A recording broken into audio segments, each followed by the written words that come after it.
Jagalah hati, jangan kau kotori. Jagalah hati, lentera hidup ini.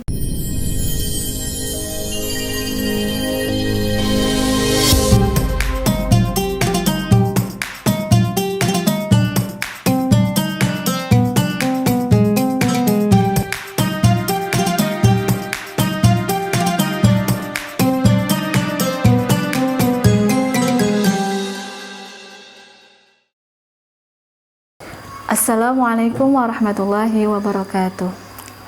Innal hamdalillah nahmaduhu wa nasta'inuhu wa na'udzu billahi min syururi anfusina wa min sayyiati a'malina may yahdihillahu fala mudilla lahu wa may yudlil fala hadiya lahu amma ba'd.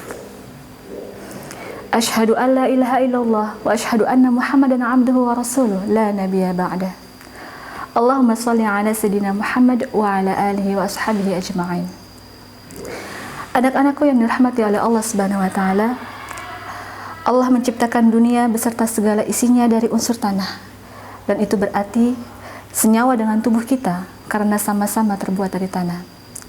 Karenanya, untuk memenuhi kebutuhan kita harus dipenuhi dengan aneka perangkat dan makanan yang ternyata sumbernya berasal dari tanah. Bila perut kita lapar, maka kita akan santap makanan yang berasal dari tanah, yang sumbernya dari tanah. Bila tubuh kita kedinginan, kita pun akan mengenakan pakaian yang jika ditelusuri, itu pun berasal dari tanah. Demikian pula bila tubuh kita menderita sakit, dicarilah obat-obatnya yang diolah dari komponen-komponen yang berasal dari tanah. Namun ada satu hal anakku, ya ia tidak terpuaskan rasa lapar, dahaga, dan sakitnya dengan tanah. Rasulullah SAW bersabda, ingatlah, dalam tubuh manusia itu ada segumpal daging. Apabila segumpal daging itu baik, maka akan baik pula seluruh tubuhnya. Dan apabila segumpal daging itu rusak, maka akan rusak pula seluruh tubuhnya. Dan segumpal daging itu bernama qalbun, hati. Hadis riwayat Bukhari dan Muslim. Allah Subhanahu wa taala berfirman di dalam surat Ar-Ra'd ayat 28 yang berbunyi, A'udzu billahi minasyaitonir rajim. Bismillahirrahmanirrahim. Ala bidzikrillahi tatma'innul qulub. Ingatlah, hanya dengan mengingat Allah lah hati kita akan menjadi tenteram. Itulah yang dapat memuaskan rasa dahaga, rasa lapar, rasa sakit hati kita, yaitu berzikir kepada Allah Subhanahu wa taala. Mengingat Allah dalam segala hal kehidupan kita. Imam Al-Ghazali menggolongkan hati itu ke dalam 3 golongan. Yang pertama adalah hati yang sehat, qalbun sahih. Yang kedua adalah hati yang sakit, qalbun marid. Dan yang ketiga adalah hati yang mati, yaitu qalbun mayyit. Anak-anakku, qalbun, hati yang senantiasa tertata, terpelihara, serta terawat dengan sebaik-baiknya, maka pemiliknya pun akan senantiasa merasakan lapang, tenang, tentram. Namun sebaliknya, orang yang hatinya kusam, ia akan terlihat tampak resah, tampak gelisah. Hatinya dikotori dengan buruk sangka, tak senang melihat orang lain bahagia, rasa kikir dan lain sebagainya. Penyakit hati yang terus-menerus menumpuk hingga sulit untuk dihilangkan. Sungguh, orang yang memiliki hati seperti ini akan mendapatkan kerugian yang berlipat. Andai kita tahu anakku, orang yang paling beruntung karena memiliki hati yang sehat adalah orang yang dapat mengenal Allah dengan baik.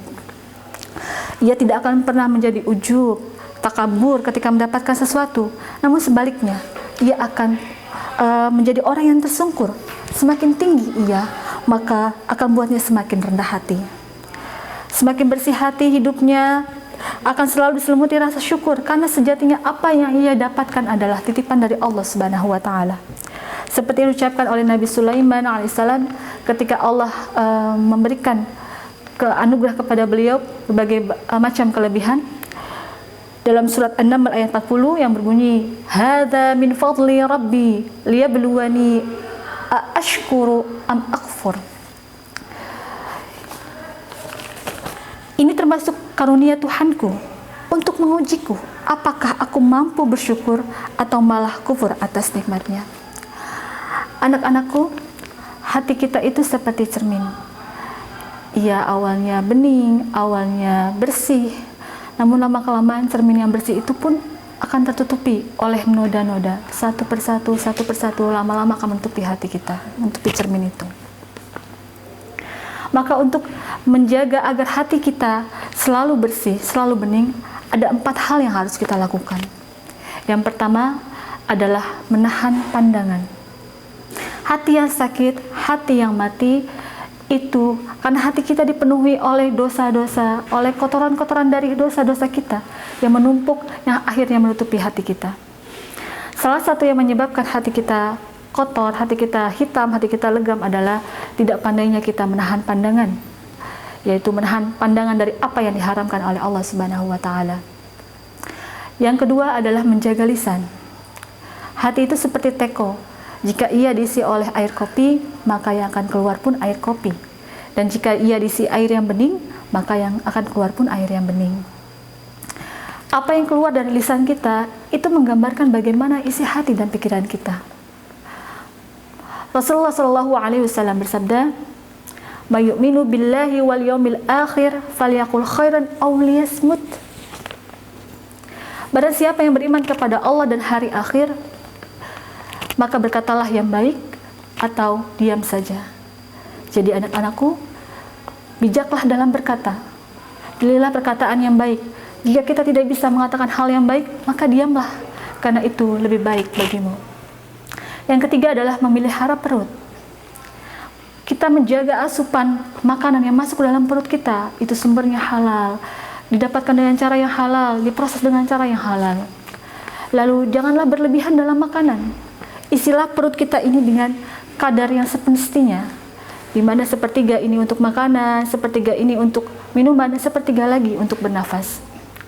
Dan yang keempat adalah memilih pergaulan. Berhati-hatilah dalam memilih pergaulan.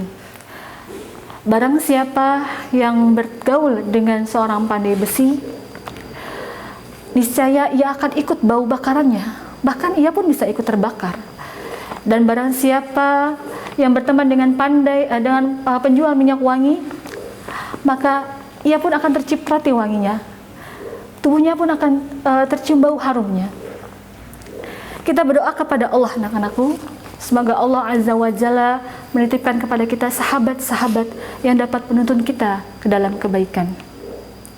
Dari 4 hal itu, marilah sama-sama kita jaga hati kita, agar hati kita ini menjadi semakin bersih, semakin bening, dan semakin bercahaya. Jagalah hati, jangan kau kotori.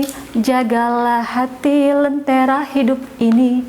Jagalah hati, jangan kau nodai. Jagalah hati, cahaya ilahi. Usikum wa nafsi bitaqallah. Assalamualaikum warahmatullahi wabarakatuh.